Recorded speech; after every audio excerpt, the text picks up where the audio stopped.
This will be Mark, Slavero, and Sour Pickles. Thank you, Matthew. So I'd like to thank you for coming through here to this talk. There's a few options going on at the moment. There's a few rock stars busy speaking, so I do want to thank you for your time. What I'm going to talk to you about today is a module that sits within Python, that's default within Python, that's been there a long time, and that exposes Python programs to a set of vulnerabilities.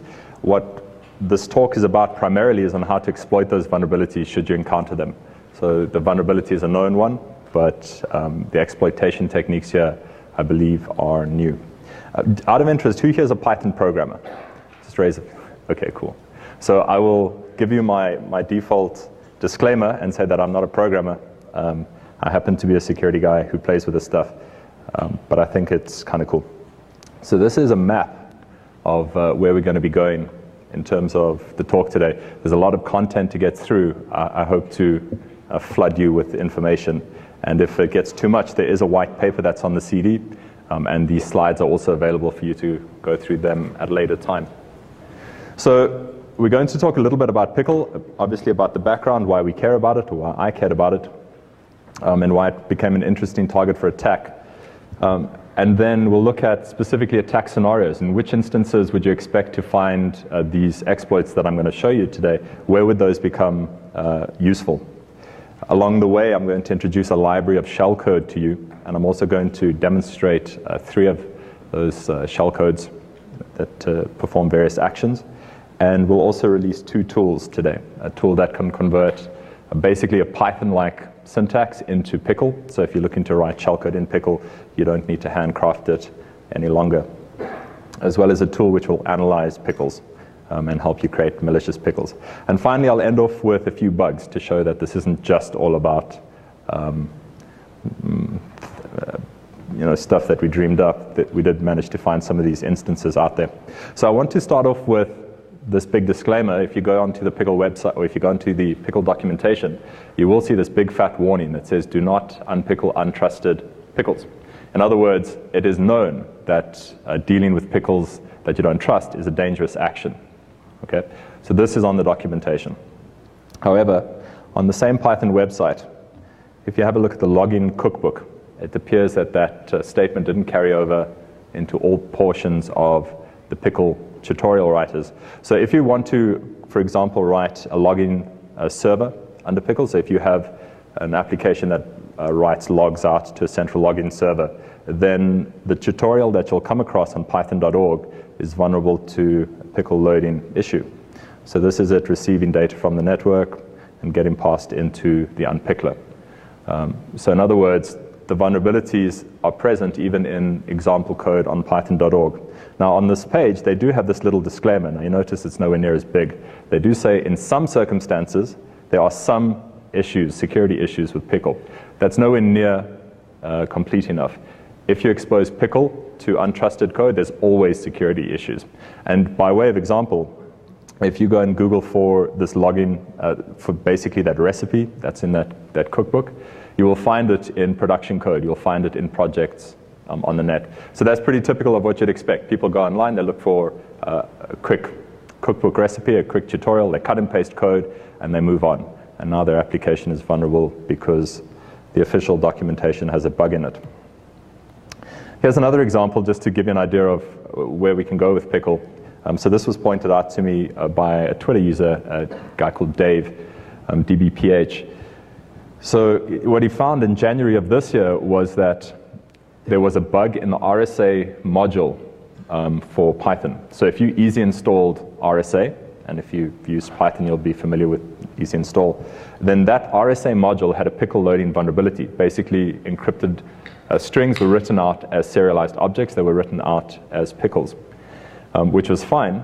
But then he started to look for instances where this module was used, and he came across a little RSA Twitter application where essentially you could publish or read encrypted tweets.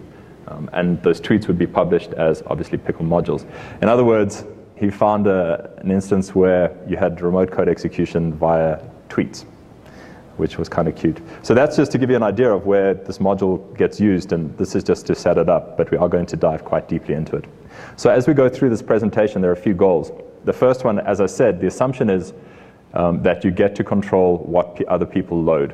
All right, that's the starting point. You found a vulnerability in an application that allows you to call load S. And when we get into the examples, I'll show you that they're not that hard to find. If we assume that we can call load S with the input of our own making, then the question becomes, well, what can be done? And there's basically one known example. So there's one common example that you'll find in lots of documentation. What I hope to do is convince you of why it's insufficient for weaponized exploitation. It's good, though, for a proof of concept. So we'll look to build shellcode, and then I'll introduce to you a few tools that will help you create shellcode in a much faster manner than one used to do. And then lastly, we'll talk about finding bugs. Right, so ultimately, it's not a new issue, but there's no exploitation guide for this, and the tools don't exist to help you write shellcode for Pickle. So I've got one slide on the background of serialization. There seem to be lots of developers, so I think I judged that right. I don't need to talk too much about serialization. Essentially, you have two processes that want to communicate, and they want to communicate not just with data, but they want to communicate with more rich objects or more rich data structures. And so what they happen to do is they use serialization to convert living objects or living data structures into a byte stream that gets sent somehow, it gets transmitted, and the receiving party can recreate the original object out of that byte stream. Okay. So the background to serialization is pretty basic. I'm not going to touch on it. The one thing I will mention is that those processes don't necessarily have to be separate. So for example, a process can communicate with itself via a serialized stream. In other words, if it writes to disk or if it writes into a database, it's communicating with itself just across different periods of time. So when it comes to using serialization, you've got a few options. You can either try and roll your own, which is probably quite dangerous. You can look for third-party libraries, but generally we'd tend to rely on what our framework provides us until we reach the limits of what the framework provides, and then go looking for alternatives. And Python has this built-in functionality with this module called Pickle. So when people tend to use serialization in Python, they rely on the Pickle module. Some of the places that you'll find serialized data being passed around, as I say, it's about communication between 2 points, sender and a receiver. So there's a serializer and a deserializer, and that information gets passed through a number of different steps. So it could be on disk, so it could be through a database or a file system. It could be across the network through a socket. It could be into another kind of data store, such as a cache, or even onto a message bus, message buses. But if you're going to do this in Python, you're going to rely on Pickle. I'm primarily interested in Pickle after Python version 2.3. They introduced a number of changes in 2.3 that made this exploitation easier. Essentially, they removed all checks from the Pickle module and said, this is completely non-safe, don't do it. So this bug has been known for quite a while. The reason people would often settle on Pickle is because it is, as I said, a default part of the language. And so if you want to serialize objects, that ability is already there. You don't have to go looking for other third-party modules. In terms of the Pickle language itself, or the protocol, it's gone through a number of versions. So currently there are 6 versions of Pickle, if you go up to Python 3. But actually we're only interested in version 0, and the reason for that is Pickle is backwards compatible. So anything that we write in version 0 of Pickle will be supported by all Python versions going forward. But if we happen to write our shellcode in new versions of Pickle, then older versions of Python wouldn't support it. And the whole serialization, deserialization interface takes place through 2 calls. We've got a call which will create a serialized object, and a call that will take a serialized object or a serialized stream and create the original object for it. So the call which will create a stream of serialized bytes is called dump S, and the inverse is load S. And that's the only two methods that we really care about. If you've used Pickle, you'll also know that there are alternatives to those, so you can also work with files instead of with strings. But eventually it winds up in the same code path, so I'm going to talk in this presentation about load S primarily. And then you also have the options of choosing between a module that implements this protocol in pure Python, but for speed purposes and because Pickle's used to deal when you do use it, it will be called frequently. There's also a compiled module called cpickle. So as a programmer, you get to pick either use pickle or cpickle, but their functionality is identical. They both implement the protocol, so everything that you see here is possible both in the pickle module and in the cpickle module. For consistency, though, I'll stick with just the pickle module. So some terminology, if I talk about pickle with a capital P, I mean the module. If I talk about pickle with a lowercase p, I'll talk about the sequence of serialized bytes. I'll rely on you to tell the difference if I'm using a capital P or a lowercase p. I kid. I will also talk about a pickle stream as opposed to simply talking about a lowercase pickle, which may give you more of a hint when I'm talking about a serialized stream of bytes as opposed to the module itself. But apart from that, we've got two other terms that are of interest and will be somewhat new to you because I used them in my paper. The first is a host pickle. This is a pickle that you come across somehow, and it's one that you are able to control completely. So this is the thing that you get to write into. That is the host pickle. A mal pickle or a malicious pickle is one that you've changed, you've written shellcode into. All right, so we've got a host pickle, and when we write bad stuff into it, it becomes a mal pickle. And then if I talk about pickling and unpickling, that's just verbs for serialization, deserialization. That's Python terminology. Then the last part of the last terminology that I'll introduce is the idea of an entity. In a serialized sequence of bytes, what you'll find is embedded in there are strings, integers, other types, and so on. But each of those things is has a type. It's an object that exists within that serialized stream of bytes. And so that is an entity. We may have a string entity, we may have an integer entity, we may have an entity that is a more complex class than just those basic types. But we have these blocks inside of a pickled object that I term entities. So if we start to peel back the layers a bit, one of the reasons why one uses pickle or relies on pickle is because it's not just about carrying data structures. At the end of the day, you get usable objects, living objects. And Python is quite smart in this way because it is able to handle arbitrary objects. You can serialize any object, well, not any object. If you're a developer, you'll know that that statement's not true. But you can serialize objects that the pickling module knows nothing about. So it is possible for Pickle to create serialized objects without knowing anything about the object that it is trying to serialize. The only requirement that the Pickle module has is that it can reconstruct an instance of that object that it is trying to create. In other words, is that object, does it have a constructor available in the current environment? And so as I mentioned, this call to load_s, that's the gateway to our exploitation. So if you're looking for an analogy, load_s is somewhat like get_s in the world of memory corruption. We may have a get_s function which will blow past various items in memory in say a C program, but the way that you exploit it varies completely. So depending on the nature of the environment, get_s, the way you'd exploit get_s could change. And it's the same with load_s. So load_s is our vulnerable function in Pickle. What I aim to do here is explore the various ways that one can blow past Python and get shellcode running. So to look at a very high level on the pickling process and the unpickling process, this is essentially what happens. Now it glosses over very many details, and so it's not designed to give you a full insight. But essentially, when you're trying to create a serialized object from a stream of bytes, the pickle module will extract the name of the class instance that it is trying to write out to a stream of bytes, and it will also extract a list of the attributes that are unique to this instance of the class. In other words, we can frame it even more broadly and say it pulls out a list of all the local variables. It's not entirely true, but it works for the purposes of this. So we have a list of local variables, and we have the name of the object, and those get written out into a structured way, into the stream of bytes. And on the other side, when we try to create the original object, the unpickler will first read out the name of the object that it's trying to reconstruct. It will read out what are essentially all its local variables, and it will create an instance of the name of the class that was stored in the pickle file, and then it will apply all those local variables to this newly created object. So now you've got this object that's living, it's got the same parameters as the side in which created the serialized object. So Pickle has this, as I say here, really expressive language because it is specifically focused on producing various data structures. So it is very strong at carrying data.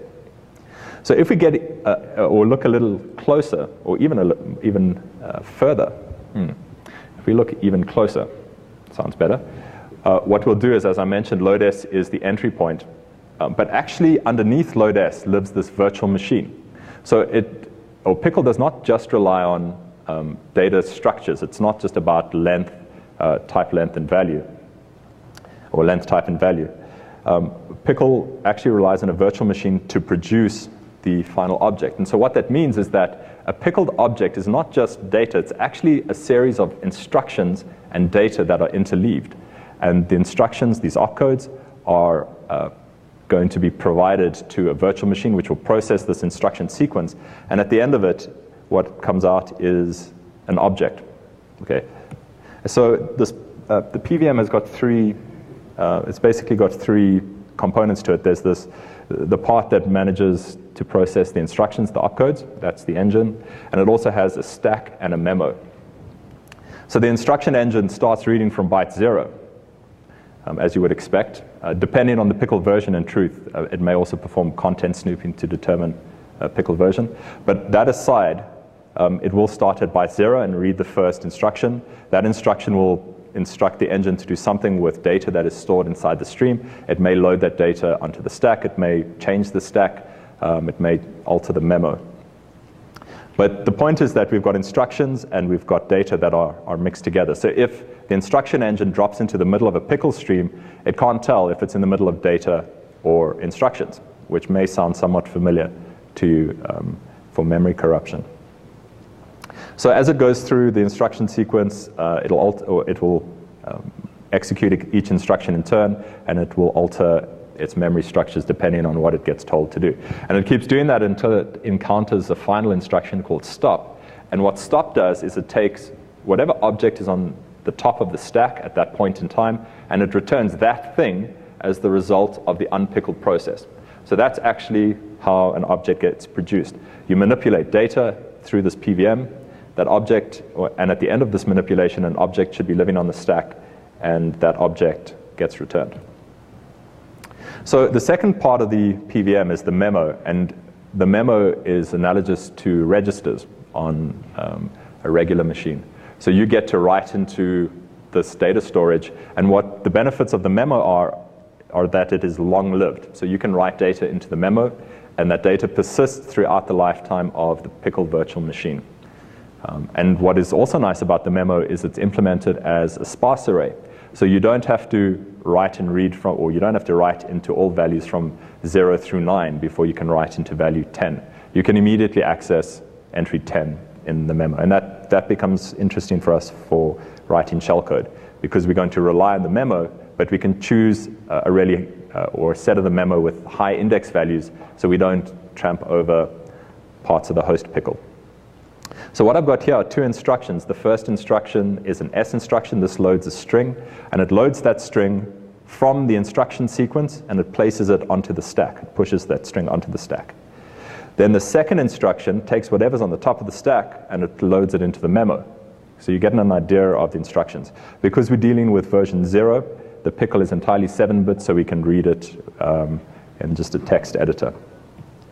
Then the final part of the PVM is the stack, and that is a normal stack. It provides local storage for blocks as they work through, or basically it provides local storage in the PVM. And when it comes to the stack, what you'll find is that the instruction sequence primarily deals with, or the opcodes primarily deal with the stack. So opcodes only load data onto the stack. They can't load it directly into the memo. So the sequence is normally load data from the instruction sequence into or onto the stack, and from there process it and maybe shift it into the memo if it has what you want it to have. And as mentioned, at the end of this whole execution, whatever's on the stack becomes the deserialized object, or the top thing on the stack. So that leads us to Python instructions. And in terms of the Python instructions, the PVM instructions, what I want to say here is that the opcodes are not equivalent to Python statements. So Pickle and Python are not the same thing with separate labels for their methods or their statements. Pickle has a very clear and distinct instruction set, and that instruction set is focused on processing data. It's got nothing to do with Python, except that there are Python implementations for Pickle. And that Pickle has built-in opcodes for dealing with Python data types, but that's where the overlap ends. So the opcodes are single byte. There's quite a few of them, and basically that's where the protocol version gets determined. So through subsequent versions of the Pickle protocol, more instructions are added, but it's also why it's backwards compatible. They don't change the meaning of old instructions. Instructions are just added to the set. And as mentioned, what we can do with the instructions is load data, which is mostly what happens, but we can also create objects where it gets interesting, and we can manipulate both the stack and the memo. Then the last point there is something that I'll touch on again, and what it says is that there are no instructions that enable the instruction sequence to modify itself. So if you're trying to introduce, for example, looping or repetition by modifying the instruction sequence from within the instruction sequence, we don't have opcodes for that. I do have a proof of concept that kind of allows that, but we won't talk about that today. It's pretty hacky. Okay, so in the white paper and in the original set of slides, I had a whole bunch of text on the opcodes themselves. I've removed that to save some time. If you're interested, go read those. But on the left-hand side, what we've got is an instruction sequence, and on the right-hand side, we've got a stack. And I'm basically going to quickly step you through two examples of how the instruction sequence gets processed and what happens to the stack. So as you can see, that instruction sequence is readable. The new lines there are intentional, so the new lines would be embedded inside of the instruction sequence. The first instruction that we have is the round bracket. It's called a mark object, and this is used as a placeholder on the Pickle stack. And I'll show you now why that's important. But firstly, we push a mark object onto the stack. We then push a string object onto the stack. We push a second string object onto the stack. We then push an integer object onto the stack. So the stack layout now contains two strings and an integer. Then the final instruction that I've got there is T, and what T does is T goes onto the stack and it pops everything off the stack until it hits the first mark object. It then packages together all of the items that have been popped off the stack into a tuple. So our next, or after the T instruction has been executed, we now have a tuple living on the stack. And so this kind of data manipulation is what Pickle is really good at. We can load individual kinds of attributes, and then we can package them up into tuples or lists or dicts or whatever the case is. The next example, though, is where we start to encounter why Pickle loading is dangerous. So in this example, what we're going to do is to call a method. But we have to break it up into two parts. The first part is to load onto the stack a callable object. So if you're a Python programmer, you'll be familiar with the idea of a callable. So callable, if you're not a Python programmer, we're used to functions and methods being callable. In other words, you can execute them. But in Python, you're not limited to just functions and methods. Classes can also be callable, for example. So the idea of a callable is anything that can be executed as if it were a method.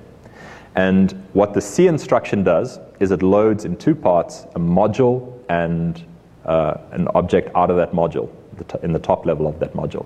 So what we're doing here is we're loading a reference to the to the built-in file class. And that happens to be callable. In this case, it's not a class, it's actually a function in the top level of the module. But from Pickle's perspective, it can't really tell the difference. So it can load any top-level object from a module, even if it's not callable, it turns out. But we need it to be callable in this instance. So that was our first instruction. The second instruction loads a mark onto the stack. Third instruction loads a string onto the stack. And you'll see the fourth instruction is a T. If you remember what T does, pop everything off to the mark, load a tuple. So now we have a tuple sitting on the stack. Below that is a callable. And below that is the rest of the stack. Now the final instruction that we have is reduce. It's R. And what R does is it takes that callable and it applies that callable to the tuple that was also sitting on the stack. In other words, we get to call a function with data that sits on top of the stack.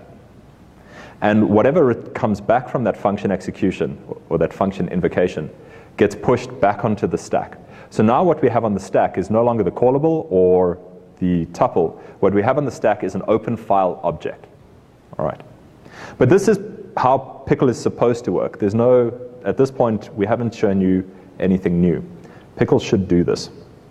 And we shouldn't be surprised that Pickle can do this. But there are a few limitations to what you can do just sticking with basic exploitation like that. So, for example, with Pickle, you can't pickle objects that are context dependent. So consider a network socket. To pickle that doesn't really mean much, or to pickle an open file. In order to recreate that situation on the other side, you'd also need to transmit the file or the entire status of that network stack and so on. So not any object can be pickled. In terms of the operations that are possible on a pickled, or the opcodes that Pickle supports, so that set isn't Turing complete. So for example, there's no comparison, there's no branching instruction. So you can't write fully fledged programs just in Pickle instructions.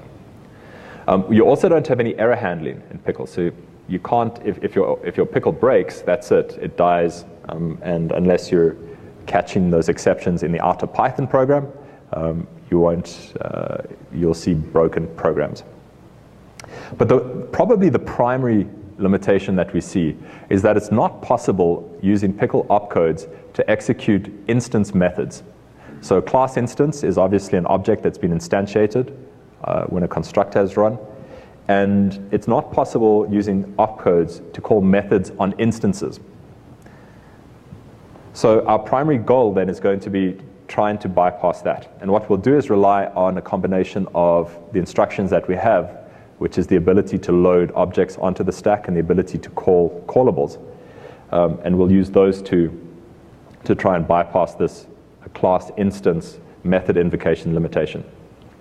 There's lots of words in there. I hope you can follow along. If you're a Python programmer, it's probably making sense. If not, wait for the demos, I suppose. Okay.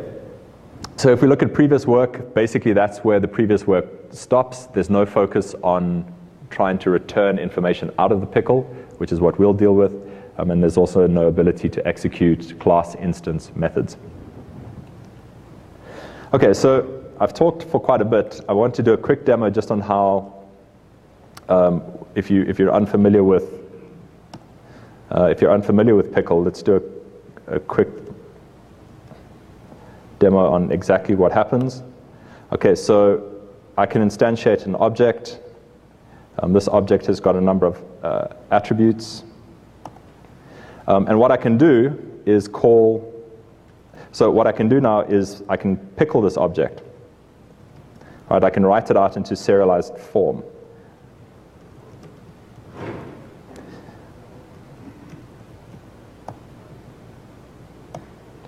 So that's what that object that I instantiated looks like when it's written out into a serialized form, and I can load that serialized object like so, and what I get out of that is a talk instance. So that's just showing you dump s and load s, and they're the inverse of one another.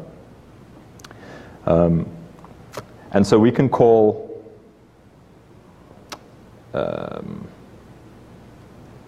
so what we can do is call methods on this object. So I've got a method here that's called won't make changes, which if we pass data into it and have a look at our pickled object, that's still exactly the same as the object that we received back the first time. In other words, not everything gets pickled, even though I'm passing information into the object there. It doesn't get stored in the pickled object.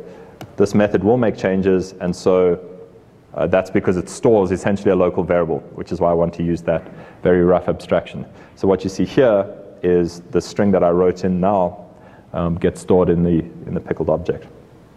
Okay, but don't get too caught up on that. It's basically the idea that we can load and dump serialized objects, and only some changes that we make to a pickled object or to a Python object show up on the pickle side.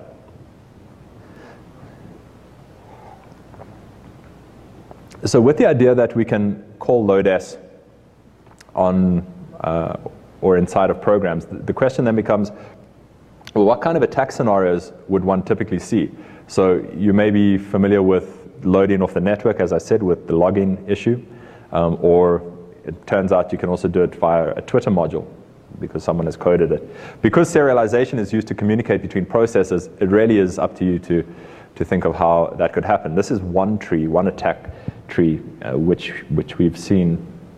And you'll find that it's quite network heavy, so communications between clients and servers, where one of those parties is untrusted, or even a man in the middle if you're not relying on some kind of transport layer protection. But also, in terms of file handling, we found pickle vulnerabilities. So programs that write to and from the file system in an insecure way could open you up to pickle handling issues. And then last year, and this is actually the part that kicked this, or this was the process that kicked off this talk. Last year, we found an instance of pickle loading vulnerabilities where pickles were being stored in caching servers. So we've got examples of all of these instances of pickle loading vulnerabilities. But to make it a little more concrete, here are some examples. So you have an application that persists data out to disk, and as I said, that application may use insecure file permissions that allow other users to overwrite the file. If you take, and again this was pointed out to me by Dave, if you take a tool like Scapy allows you to save sessions to disk.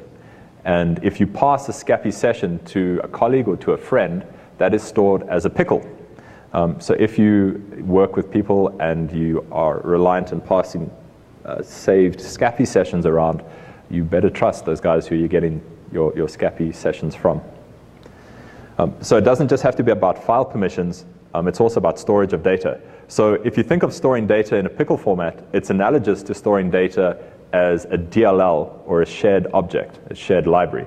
That's essentially what you're doing if you're storing data as a pickle. You're storing it as a library that can be executed. Another example of vulnerable applications would be Python modules that store their cookie information in a pickle and send that pickle to clients of the website to pass back as part of the cookie, which was a vulnerability that existed for a while in quite a popular web framework. It has been fixed though, well, quite a while ago it was fixed. And then lastly, we have thick applications, and we'll look at some examples a little bit later where communications between components in the thick applications use some RPC mechanism, and over that they pass pickles. So if we assume again that we can control the input to load S, wherever it sits, it's either on the network or it's on the disk, somehow we can control what gets passed into load S. The question then becomes, well, if we want to change the pickle, how can we go about changing it? Our options are, we've got a few. For example, we can completely overwrite that pickle with the shellcode that we put in, right? So there's no part of the original host pickle is left, it's just mel pickle. Or we may put our shellcode at the end of the host pickle, or we may put our shellcode at the beginning, or we may insert our shellcode in the middle somewhere. So the question is, how do you choose? And so I'm going to do this with diagrams and show you the benefits of each of these approaches and the drawbacks. This is a normal situation. We've got a pickle stream at the top. And this pickle stream gets loaded into a Python program through this load_s method. And when the pickle stream, or when the load_s method calls, the PVM runs over this instruction sequence, and as output it produces an object that gets assigned to O. And what happens is, that object now is a live Python object, and in this case it's of type foo. You'll notice that I've got data in the pickle stream, I've got entities, strings, which are yellow here, and integers, which are green. And that data, when the PVM finishes executing, gets placed into this live object. So you can see then that that data becomes accessible inside of the object. And then later on in the Python program, the original Python program, it's possible to call methods that this class supports. For example, o.yes. And then the application can continue executing because it's dealing with an object that it expected. However, if you truncate, if you completely overwrite the pickle stream with malicious shellcode, then it changes a little bit. The load_s call still works completely. That works 100%, no problems. That's because the shellcode is well structured. But what's different is the object that is left on the stack once load_s finishes executing is not necessarily of type foo. It may be of some other type that the attacker happens to leave there. And let's say that that object is of type shellcode. And so later on in the original Python program, when it tries to call o.yes, unless the shellcode class has a yes method, then you will get an exception. You'll get no attribute find error, and an exception gets thrown, and now the program dies. So even though your shellcode executed, the execution of the outer Python program died at a later point. Now that may not matter to you. Your shellcode may be completely self-contained. It may do whatever you want it to do. Maybe it's to write something to the file. Maybe it's to open up a listening network socket. So maybe this situation is all right. But if you're looking to extract information out of the pickle, then this is not the way to do it. And the same happens when you append shellcode to the pickle stream. You get the same situation. Even though the original host pickle will execute and it will leave its object at its top position on the stack, the shellcode then runs after that. And so the shellcode will leave its object above that of the original pickle stream. And at the end of the loaders call, what gets loaded is now an object of shellcode, of type shellcode, and will die later with another error. So here are the two that we would prefer. If we put that shellcode at the start of the pickle stream, then it can execute, do whatever it wants, leave the stack clean, and then the original shellcode will be loaded. So the original pickle stream will run, and the output of this is an object of type foo. Okay, so we can execute shellcode and have the program not break, which sounds good. But an even better option is if we start to inject in the middle. So if we start to replace parts of the entities inside of the original pickle stream, what we can do now is have our shellcode run, and when it executes, it produces output. And that output then becomes one of those entities inside of that object. And so when the object gets loaded, when the loaders gets called, we produce an object of type foo, but our output has now replaced one of the entities inside the original host pickle. And so now we have a way to execute pickle streams of our own choosing and have them show up in the host pickle, which becomes quite interesting for extracting data. Okay. So the verdict there is to either prepend if you don't care about output, or if you do care about output, then overwrite an entity and make sure that the types match. If the entity that you're overwriting is an integer, your shellcode can't produce a string. The instructions won't match and it will die. So when it comes to writing shellcode, there's two approaches that you'll find on the net. The one is to handcraft it, as you can see there at the top. And the second one is to generate it. Now both of these have limitations.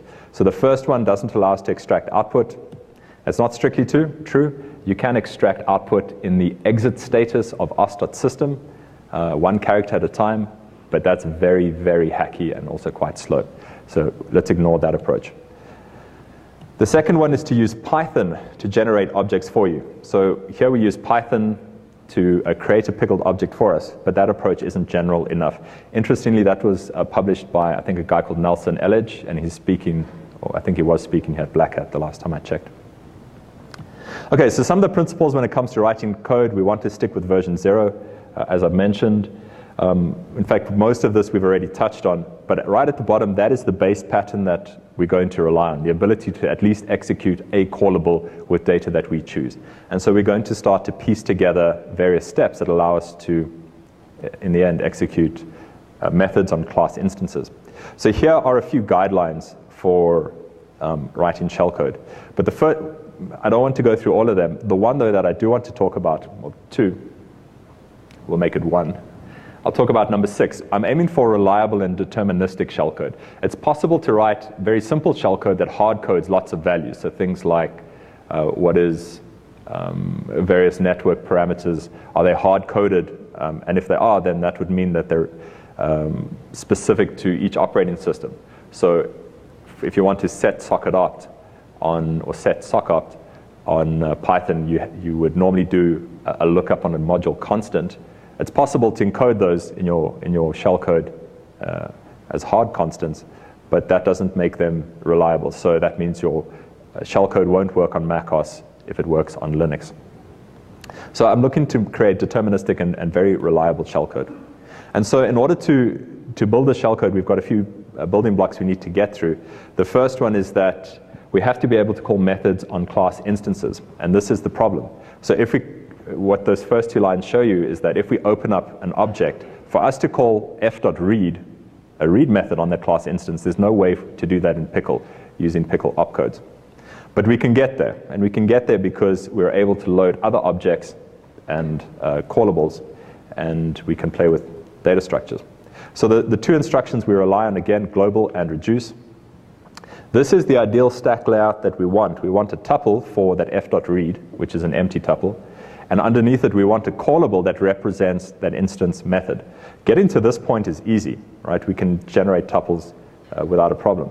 It's producing this callable on the stack. That's going to be the trick. And so the way we'll do this is through Python introspection. So we have these two statements that we're trying to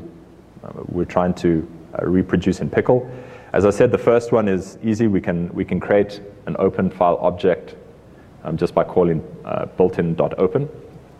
And what that'll do is this sequence of Pickles saves that open file object into the memo.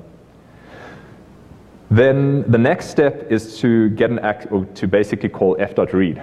And I don't want to go through it here. My time I see is going to be tight already. But essentially, we rely on Python built-in. We rely on a sequence of apply, get attribute, and a class reference to the class. And using that, we can simulate calling f.read. Okay, so that last line is the line that is the important one. That's what we've tried to derive. So we go through each of those stages, and finally, we get to this line.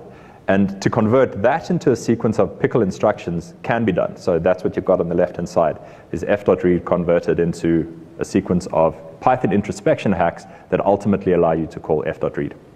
But this doesn't really suit what we wanted to do, or it doesn't really fit our guidelines, mostly because they're composed. So we're calling f of g of x, essentially, when we layer all of these functions on the stack. So the preferred way to do this, if you remember, or what I mentioned in the guidelines, was to deal with a very clean stack. So this is a more general template for calling an instance method for some arbitrary class. And so it calls, if that is the class that we want to call, sum.class, that's the method name that we want to call, and you basically can take this template and put in the values that you need and get that to call instance methods for you. So in all, this is then our shellcode for opening, reading from a file, and closing the file. That opens the file. You can see it's a tiny bit of shellcode. This next one is to get a handle to the file.read class method. And if you're a Python programmer, you'll know the difference between a class method and a class instance method. But this allows us to get a reference to the class method. We then apply the class method to the data that was stored on the stack, in this case, the file handle. And then lastly, we call file.close. And as the result of this whole shellcode, we return the data that was read. Then the second template we'll look at is accessing module constants, and this just helps you develop consistent and reliable shellcode. Here we load a reference to the module's dict object, in other words, what its attributes are. Here we load a reference to its getItem method on that dict object, and finally we call that method with the constant name that we want, and we can now return module constants. Okay, so we're almost at the demos, but there are a few considerations. So the first is when you write the shellcode, how are you going to do it? Are you going to write everything in Pickle itself and try and map that to a series of Python calls? So for example, if you want to read open file, read a file, and close it, you can do that all in Pickle because there's Python methods that are available to you to do that. But there's another way to approach it and to say, well, let's try and parameterize our exploits. If we can write one Python or one Pickle shellcode that accepts as input something else, another language that's easier to write code in, then we can build much more complex exploits. And so what you'll find is that you can, for example, parameterize the shell. In other words, open up bash, and now you pass into this, or what you embed in the Pickle is actually bash that will do the things for you. But the one that I'm more interested in is when you embed Python inside of a Pickle, which gets executed inside of Python. So it's somewhat like Inception. We just keep going through many, many more layers. And so there's also discussion that takes place in the white paper on back channels. I'm going to ignore it here, except to say that the examples that you see mostly will show up the output as part of, for example, a web page, but that doesn't have to be the case because you can call any Python method You can also call your own output functions, and there's one demonstration with that. There's no real limitation on length when it comes to shellcode. Not that I could see. You're basically limited to Python strings, which are pretty big. And the last one is about creating, or the second last one talks about creating persistent shellcode. In other words, can you have shellcode that runs throughout the lifetime of that Python execution? So not just the PVM, the virtual machine, but actually in the Python object, or sorry, the Python thread that called PVM. And I'll show you that that is also possible. And so with these templates that I've given you, it should be clear that there's nothing particularly special about them. They're just templates. And so we can map from Python calls into Pickle templates. So it's possible to automate this. And so the first tool is this thing called convert to pickle.py. And it takes as input a series of Python-like statements. It's not Python, but you can see it's kind of Python-like. And they're annotated. So at certain points we say to convert.pickle, the object you're dealing with now is, for example, a file type. So it doesn't have to try and figure that out. And what it can produce is a reliable Pickle shellcode. So now you get to write your code in this higher level Python-like language and run it through convert to Pickle, and what comes out is Pickle shellcode that'll do what you want. So that's kind of useful because at this point you don't need to care about opcodes anymore. So you don't need to know anything about opcodes. You can write in Python-style code and you can get Pickle shellcode out of that. So we wrote a whole pile of those, and we got this shellcode library. And you can read through there very quickly the things that's possible to do inside of a meld pickle. But I'm going to focus on 5 of them. I'm going to focus on showing you a reverse shell. I'm going to show you running eval on supplied Python code. I'm going to talk about injecting a Python debugger using settrace, and that's how we get the long-lived execution. And then also look at 2 frameworks, so specifically Django and App Engine, and what may be possible to do in Django and App Engine. So with the first one, with the reverse shell, what we've got here is this is the input to convert to Pickle. So this is a series of Python-like statements that open up an outgoing network socket, and once the socket's connected, it binds a shell to it, which is what there's nothing particularly special about it. When you run that through convert to Pickle, your shellcode looks something like that. And so while it is possible to hand craft that, it's going to take you some time. So the benefits of having a conversion tool should be quite clear. Okay, so let's look at a quick demo here. So the site that I'm going to demonstrate this on is a Django site. It's just a test site that we've got. And it's very clear. It says it nakedly loads pickle strings. All right? So don't focus on the fact that I'm pasting a pickle in. This may be carried over in a cookie value. This may be as part of an RPC mechanism, whatever the case is. But basically, we've got a service running somewhere that allows us to paste in or to provide it with pickles. And this particular pickle I've got is the reverse shell code. Okay, so I'm going to start up my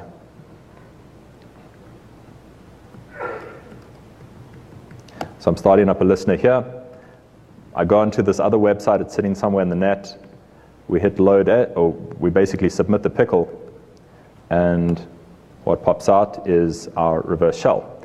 So now we're getting the Python interpreter that executed that pickle. It runs through that pickle instruction sequence, and as part of that pickle instruction sequence are a whole bunch of calls to global, reduce, and so on that eventually wind up calling an outgoing network socket and bind a shell to it. So we've got a full shell there. So that's the first demo, just showing you that a reverse shell is possible. The next one is talking about eval. So eval is a Python function that will take as input Python code and execute the Python code. And so we're not far now from the reverse shell, except we're no longer just producing a network socket. We're running parameterized code. And this is, as I say, where it gets quite fun. So for example, our parameterized code may be the following. The parameterized code may be something that calls out to a website, grabs all the content of the website and loops through the content and then inserts the output of that website into the pickle that the page or the program is dealing with. Now, why I like this example is because this is the way you can get error handling, repetition, and branching inside of Pickle. You parameterize a Python program, and the Python program is able to loop and do whatever Python can do. So the next example on eval is, just to be clear, so I'm not leaving anyone behind here, we're going to paste in some shellcode that has, as part of it, a Python eval call, and as part of that Python eval call is an embedded Python program. So we're calling eval in Pickle on an embedded Python program. And that will be, so if we look inside here, you'll see that you've got, and it's all escaped, but there's our try, there's our for L in urllib2.url open. So there's an embedded Python program that lives within this Pickle. And so when I hit load it, what I would expect to do if my internet connection is working is that this Pickle gets submitted to the listening web server. The listening web server tries to depickle or unpickle this object. And as part of the unpickling process, it will go and fetch data from Google. And that gets inserted into the Pickle that was, or the final object that gets recorded. So the final object that comes out of that unpickle process has within it an embedded web page, which is Google. And then as part of my demonstration, I just output that object. So in other words, I'm showing you that it's possible to do things and return the output within the current channel, which is a web page. Okay, so down here, what we've got then is, as part of the output of this object, we've got the Google web page over there. Okay, so we can use Pickle to return values, or we can even construct our shellcode such that the value is returned as part of the Pickle itself. We're doing a replacement of entities. Okay, so that's eval, and we've just done that demo. Then the next demo that I want to talk about is setTrace. And so setTrace is a debug function within Python. It allows you to specify a method that gets called on every line that gets run, or in every method that gets executed. In other words, it's for implementing debuggers. Now what we can do is we can combine our eval shellcode with a piece of Python that creates this debug hook. Okay, and this is where it gets kind of sexy. So our program, this is one trivial example of what is possible. So we can inject a function that gets called every time there is a call event. In other words, every time a method is entered. And all our code does here is it prints out the local variables for that function. But that's quite a toy example. We can make this a little more interesting. So consider the exact same function there, except instead of printing out local items, what I'm going to do is I'm going to make a web request. I'm going to make an HTTP request to a listening HTTP server somewhere else on the internet. And so now we can remotely debug someone else's Python server because they're vulnerable to a Pickle loading issue. So I've got a few things running here. What we have here, nope, not there.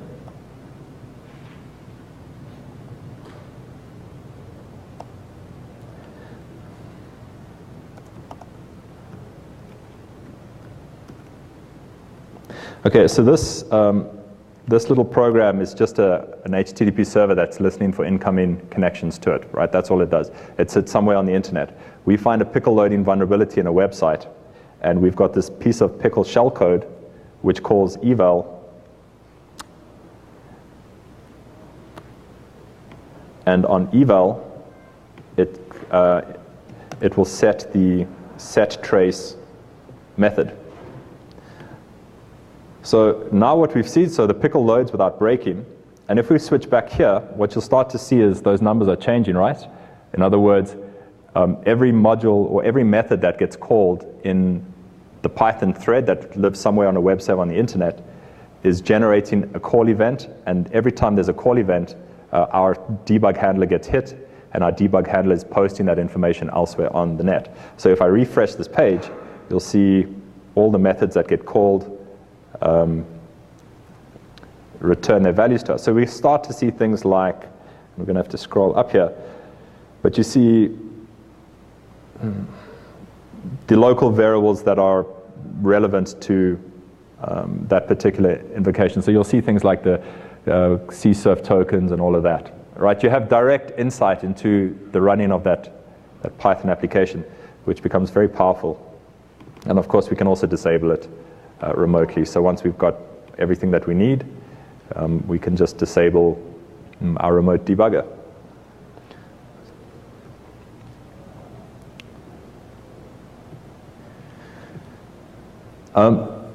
Then if we look towards the frameworks, we can start to get framework specific. So sometimes you're not just interested in executing code, or you're not just interested in debug hooks, but you want to just find out a little bit more about this particular framework. And so if we take Django as an example, you can send email via Django if you wanted to, create your pickle to send email.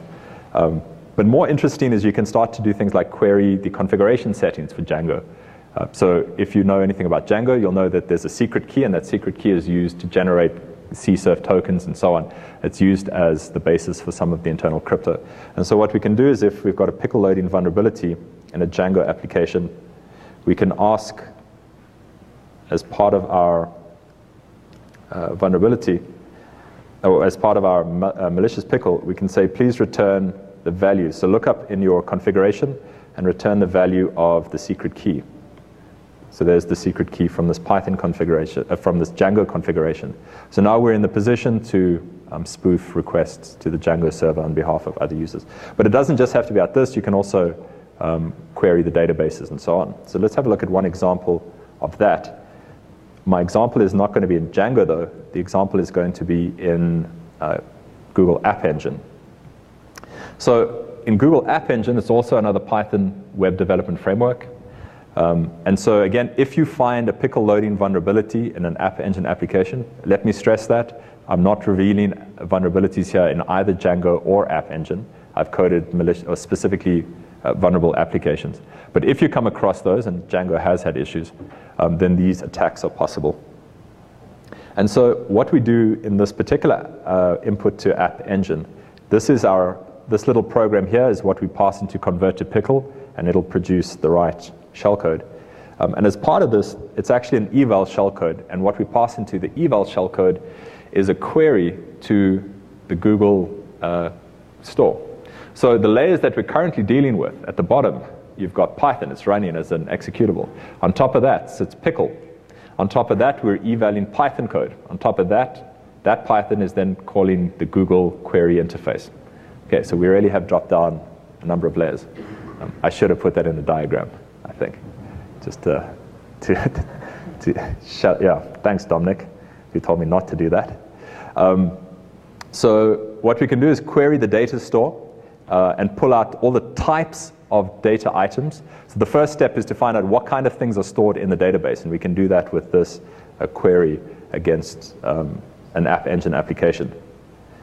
So our shellcode to extract all the kinds of properties. Again, the application is very rough and ready, but that's not the point. The point is to demonstrate the shellcode. What I see here is that we've got this kind of property called greeting with a name. It's got a property author, it's got a property content, it's got a property date. If you've played with App Engine, this is the 101 application for generating App Engine apps. The vulnerability, though, was introduced by myself to play with this stuff. So we can pull out all the kinds of Python objects that are stored inside that data store. And once we know what kind of objects they are, we've got this greeting, and greeting has got author and content.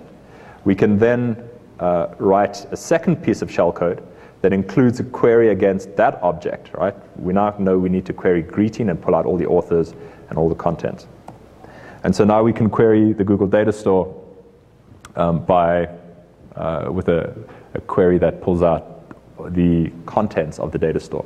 So using Pickle, we can now query, as I say, the Google data store and extract it completely. So we can first recover its schema, and then from that recover its data.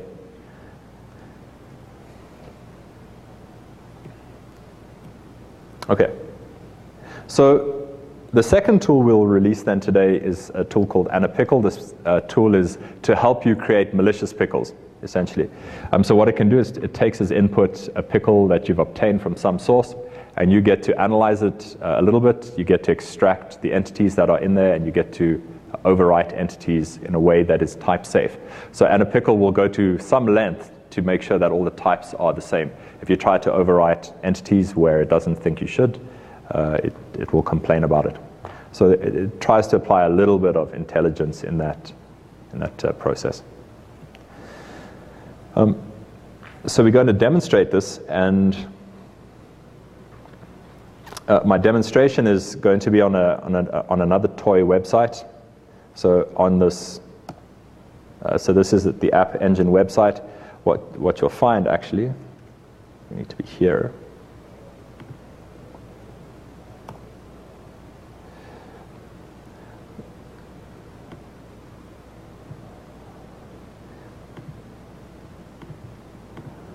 I will give you the layout of what I'm doing shortly, but essentially what we've got here is a web page where you sign stuff into a guest book, and that gets added at the top. And if you have a look at this, if we have a look at the page source, what we find is there's an embedded object in here, which we're not too sure about. But what we see is it's base64 encoded.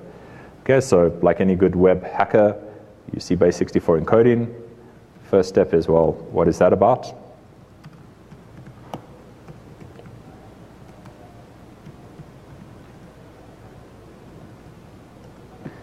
And when we decode it, what we see, it's a pickle object, random.nonce. Interestingly, if we try to load that object, it will fail because our local Python interpreter doesn't know anything about this random nonce class. But I won't show you it failing because time is running out. So what we see here is a base64 encoded pickle stream. So what Pickle will allow you to do is to start to play with this.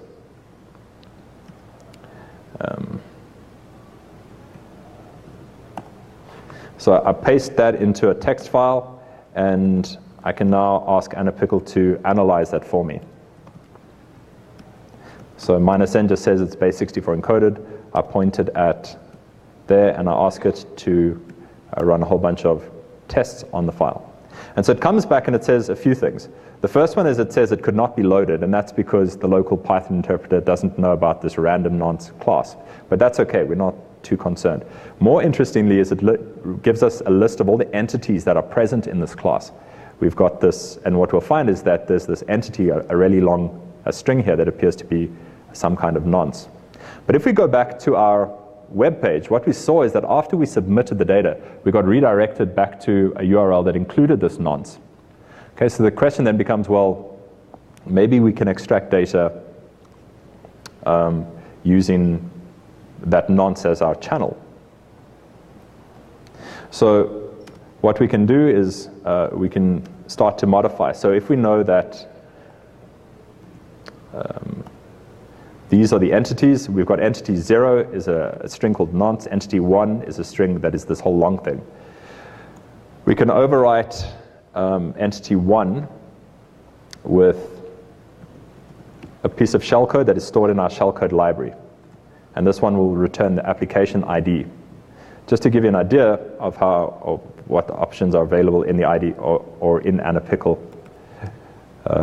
we've got a whole lot of shellcode. The library is basically embedded in there, so feel free to go check that out. But ultimately, what we produce is another base64 encoded string, and this base64 encoded string, if I can show you,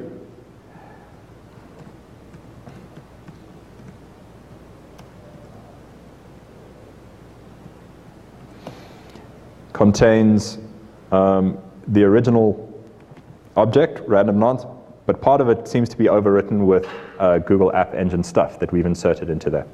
Okay, so now the process is, again, we're going to submit something to the guest book. I'm going to just trap this in our proxy.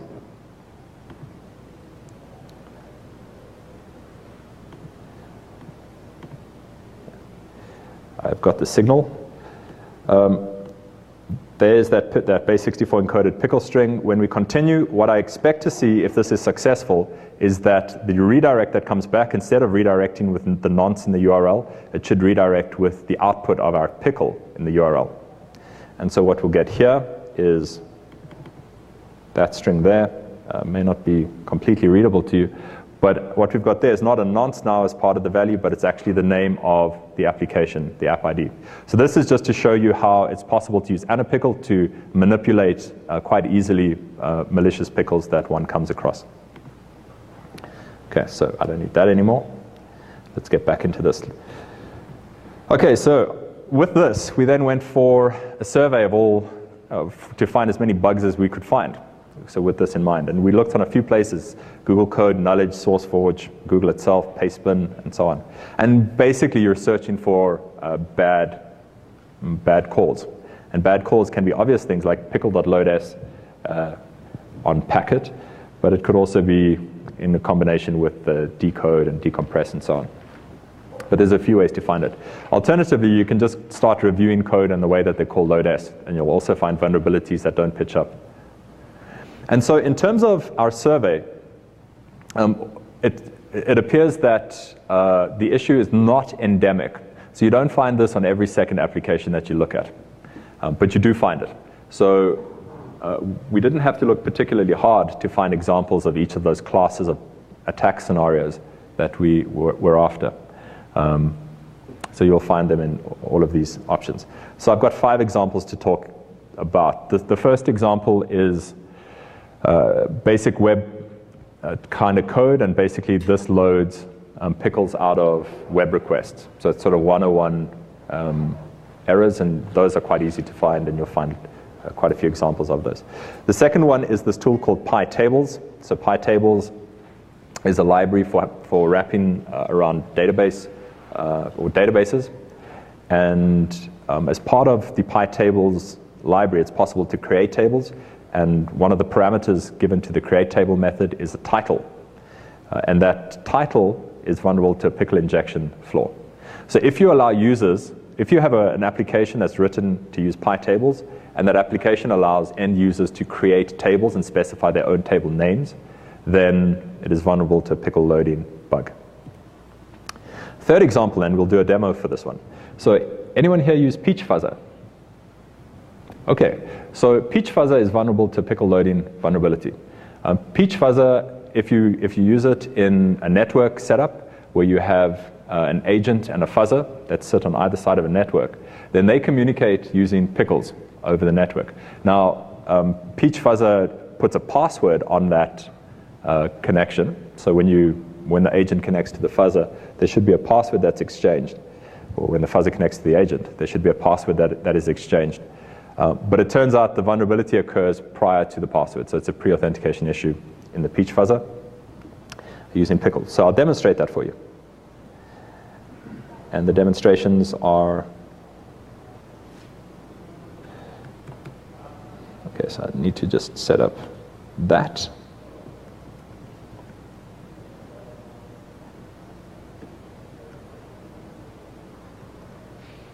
Okay, I already have my fuzzer, I already have the agent listening, so we're all good. And so basically I've got the agent listening somewhere on the network, I've discovered it, and I run this exploit, which I'll show you the code for shortly. And now, if I can remember the port number, I connect to that agent on port 12345, and I have a shell with the permissions of the user who is running that Peach agent. Okay, that particular piece of shell code looks something like that. Okay, so that gets you a remote shell on a Peach fuzzer. So what's interesting is that the author of Peach is aware of it, and they are looking to change it. But if you're running Peach on a network at large and it's not isolated, then you're in trouble. Interestingly, the Sully fuzzer, anyone use Sully? Also vulnerable to the same problem. So if you also run Sully on untrusted networks, you probably want to shut that off. Okay, second last example, a tool called Tribbler. Tribbler is a research project out of the Netherlands, and essentially what they're trying to bring is streaming video onto BitTorrent. But as part of this research project, they allow researchers to connect and gather statistics from participants within this peer-to-peer network. And they use, as is obvious at this point, they use Pickles to communicate. Now, it opens up the Tribler system to two vulnerabilities. The one is that users are vulnerable to researchers sending them malicious Pickles. But that direction of researcher to client transmission is protected by signatures, so you can only accept Pickles from certain researchers. But the other direction is more interesting. So when researchers go crawling the network, it's possible for clients to send them any Pickles they want, and the researchers will accept them. So they also had a vulnerability that permitted the researcher or the researchers to be owned by their clients. Then the final example is in Red Hat Enterprise Linux 6. So this is a privilege escalation flaw in Enterprise Linux 6. And Enterprise Linux 6 has got a firewall configuration tool that's graphical called firewall or system firewall config. And system firewall config is normally only available to the root user in the default configuration. But in campus-style networks where you have many users, it is possible to delegate the ability to configure network firewall rules to individual users who are not root. And you do that using PolicyKit, which is a framework. In other words, you can say only these users, or you can assign to individual users the ability to configure their firewall without giving them full root access at all. And that is required because in order to create and share printers, you need to modify firewall rules. So anyone who's got the ability to share printers on a large-scale Red Hat Enterprise Linux deployment and isn't root is vulnerable to this issue. And the reason for this is because, again, it should be clear, there are two parts that communicate using Pickle, and one of those parts has got a very different trust level. The back end of the configuration runs as root, and it talks to the front end using dbus, which is a message passing service on Linux. So the front end talks as a regular user, the back end runs as root. And so let's do a quick demo for that.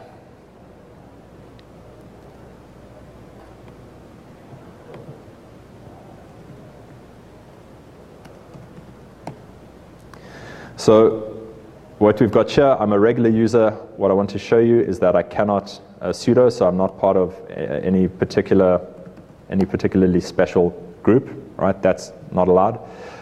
What I will mention is that this exploit that I'll show you is going to rely on the fact that SE Linux is disabled. If it is enabled,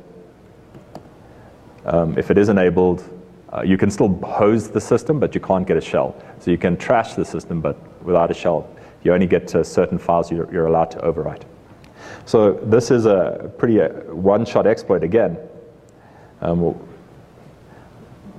shellcode is embedded inside of this Python file. What it does is connect to dbus.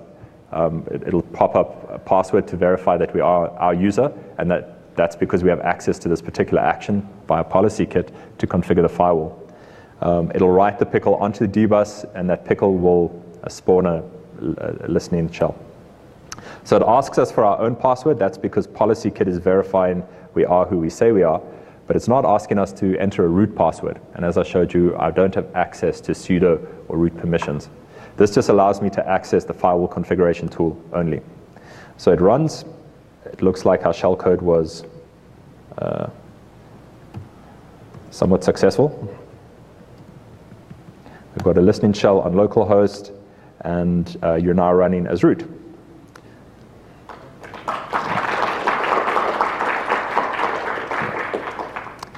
Okay, so to quickly wrap this up, what are the protections you can look for in terms of Pickle?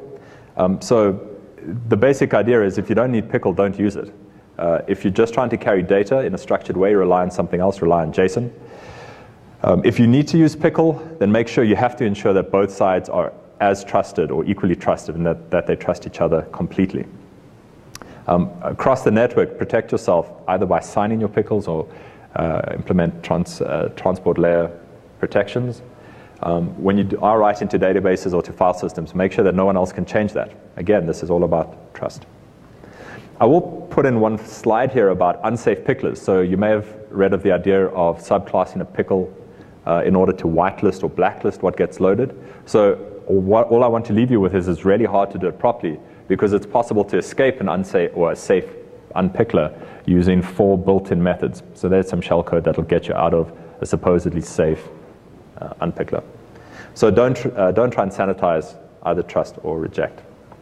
Some considerations, less important, and that is the summary. What we did today was I showed you the background to the Pickle virtual machine. I covered how it works. I covered a number of attack scenarios for breaking Pickle applications. I showed you how to write reliable shellcode using a high-level language that uses a tool that we released. We've released as well a tool for analyzing Pickles as well as that library. And then lastly, I showed you a number of real-world examples of this bug. Are there any questions? That looks great. Thank you.